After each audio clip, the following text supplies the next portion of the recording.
Témoignage 40 jours au ciel. Sénéca Sodi partie 17. Avec l'apôtre Paul. J'attendais avec impatience le retour de Sénéca. Car il avait arrêté son récit au moment où la grande voiture, remplie des hommes de Dieu, se dirigeait vers l'université des enfants. Et j'avais hâte d'en connaître la suite. J'entendis frapper délicatement à la porte et je la vis s'ouvrir. Mon ami à la barbe de soie entra. Content de vous voir, monsieur Sodi. Vous avez toujours été le bienvenu, mais ce soir, vous l'êtes encore plus que d'habitude.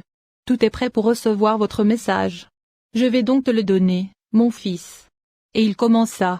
David conduisait le chant et la voiture avançait lentement. Quand nous eûmes fini de chanter, David s'adressa au conducteur, va jusque devant l'université des enfants. Nos frères qui viennent d'arriver pourront voir ce que notre Seigneur a préparé pour les petits de son royaume. Nous tournâmes alors sur la droite, et nous avançâmes à vitesse relativement réduite, car nous avions beaucoup de choses à échanger en cours de route. L'avenue était spacieuse et particulièrement belle. Nous passâmes à côté de nombreuses fontaines aux eaux jaillissantes et à côté de nombreux bosquets d'arbres de vie. Mais ils n'étaient pas là pour faire de l'ombre, car il n'y a pas de soleil brûlant qui accable la ville bénie ou le paradis. En route, je m'adressai à Paul qui était assis à côté de moi. C'est vraiment formidable de se trouver ici, à côté de toi.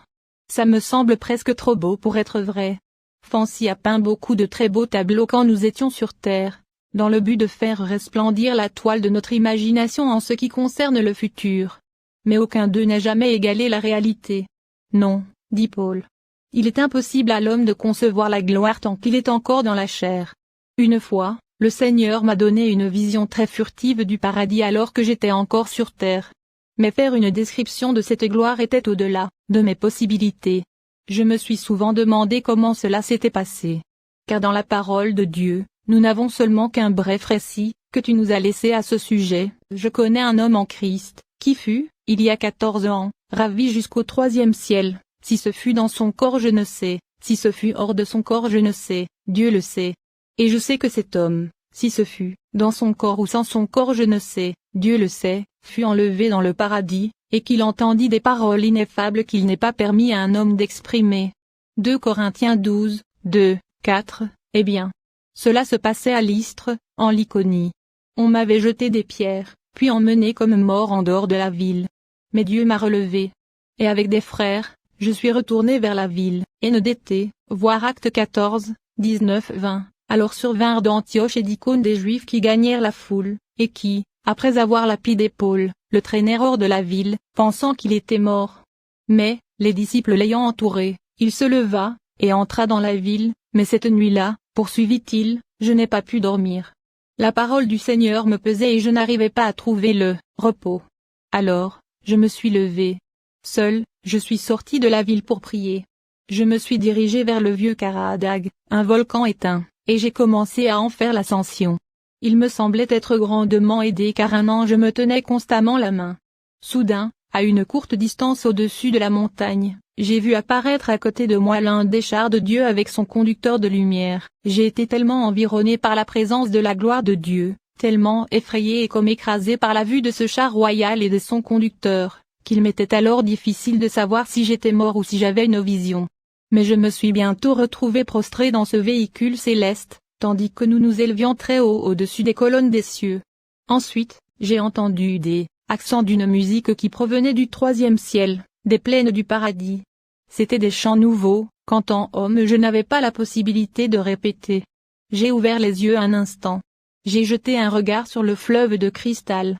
Et j'ai entendu une voix forte qui proclamait le mystère des arbres qui se trouvaient sur ces berges. Il s'agissait des derniers mots d'une prédication de Moïse à l'égard d'une vaste compagnie de Juifs, selon ce que m'en dit ultérieurement le conducteur, qui leur mettait en lumière ces choses qu'ils ne pouvaient connaître alors qu'ils étaient sous la loi, sujets à une expérience inférieure. Car tu as déjà découvert que nous avons des prédications, ici dans le ciel, tout comme nous avions l'habitude d'en avoir sur la terre. Nous ne sommes restés qu'un instant et le véhicule céleste s'était lancé à la vitesse de son en direction de la terre. Quelque temps après, la vieille ville de Lystre se présentait à nouveau à ma vue. Au pied de la montagne, sous la lumière de la pleine lune, elle brillait dans toute sa beauté avec ses rues et ses dômes. Mais les gens étaient toujours profondément endormis. J'ai sauté hors de la voiture, tandis que le conducteur me disait gentiment au revoir en agitant la main. L'instant d'après, il était reparti. Au sommet du Karadag, j'ai continué à prier et à louer Dieu jusqu'aux premières lueurs du jour. Tant que je suis resté dans la chair, je n'ai jamais pu vraiment dire si, pour un temps, j'avais été libéré de mon corps, ou bien si c'était dans mon corps que j'avais été emporté dans la gloire. Après cette expérience, j'ai toujours eu l'immense désir de repartir et d'y rester à jamais. Partir et être avec Christ. Je n'ai jamais pu oublier les paroles de cette prédication et les accents de cette musique. Ce furent, dans ma vie, un élément de force pour traverser les nombreuses afflictions que Dieu permit de venir sur moi. Je me souviens des paroles de ton épître, lui dis-je, car Christ est ma vie, et la mort m'est un gain. Mais s'il est utile pour mon œuvre que je vive dans la chair, je ne saurais dire ce que je dois préférer. Je suis pressé des deux côtés, j'ai le désir de m'en aller et d'être avec Christ, ce qui de beaucoup est le meilleur. Philippiens 1, 21-23, absolument. Acquiesça Paul. Et si j'avais eu connaissance, dans toute leur réalité, de la félicité et de la gloire du royaume céleste, je n'aurais pas pu ensuite me satisfaire de mon sort terrestre. J'ai été l'objet de grandes faveurs de la part de Dieu. Cependant, le fait d'avoir reçu tant de révélations de sa volonté et tant de manifestations de sa puissance me mettait en danger d'être exagérément exalté. Mais Dieu sait toujours comment s'y prendre avec nous pour notre plus grand bien.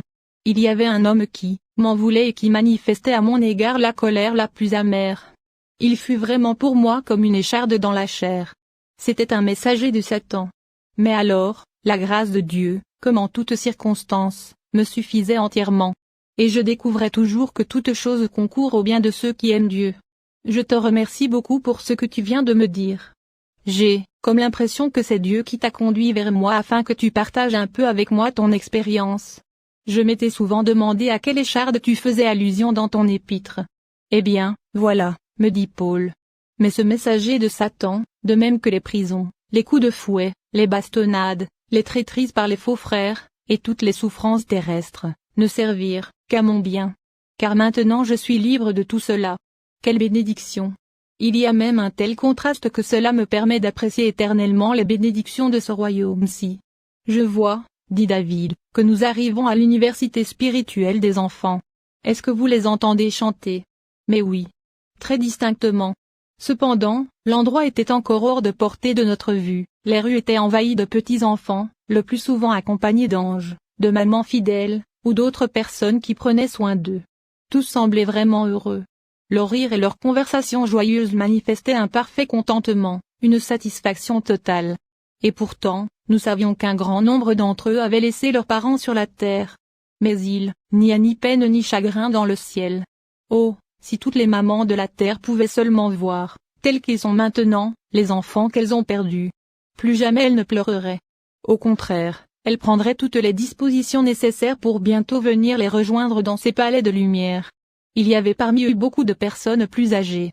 Certaines étaient des parents qui conduisaient leurs propres enfants. Certains tout petits bébés étaient portés par les anges ou bien par des femmes attentionnées qui les serraient contre elles, car les pieds de ces enfants n'avaient jamais appris à marcher. Notre véhicule s'arrêta enfin non loin de la grande entrée au travers de laquelle il semblait que des multitudes se déversaient. Et dans toute cette foule, nul n'avait franchi depuis bien longtemps les frontières de ce domaine céleste. Dans le ciel, les enfants grandissent jusqu'à la maturité. Chère maman qui êtes encore sur terre, votre petit bébé qui vous a quitté il y a bien des années se réjouit maintenant avec sa harpe d'or. Il chante et il loue Dieu dans toute sa stature et sa maturité d'homme ou de femme adulte. Nous descendîmes de la voiture et nous suivîmes la multitude jusqu'au lieu où